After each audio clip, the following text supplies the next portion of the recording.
Okay. ఓం నమ శివాయ. శివదీక్ష స్వాములందరికీ ఓం నమ శివాయ.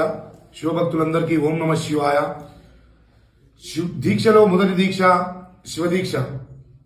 ఇట్టి మహత్తరమైన శివదీక్షను మొదటిసారిగా జగన్మాత లోకమాత అయినటువంటి ఆ భ్రమరాంబాదేవి పార్వతీదేవి దీక్ష తీసుకోవడం జరిగింది. తర్వాత బ్రహ్మ, విష్ణు, శ్రీకృష్ణుడు, ఇంద్రుడు, రాముడు, సీతమ్మ వారు, పర్వతుడు, భక్త కన్నప్ప ఇలా దేవతలు సైతం ఈ శివదీక్షను తీసుకుని విజయం సాధించారు. అట్టి మహత్తరమైన శివదీక్షను మండల కాలం పాటు 41 రోజులు దీక్ష తీసుకోవడం జరుగుతుంది.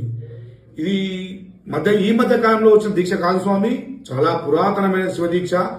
ఇట్టి శివదీక్షను నియమానుసారం పాటించిన వారికి గ్రహపీడలు, నక్షత్ర పీడలు, రుణపీడలు, శత్రుపీడలు అన్ని తొలగిపోతాయని శివపురాణంలో లిఖించబడింది.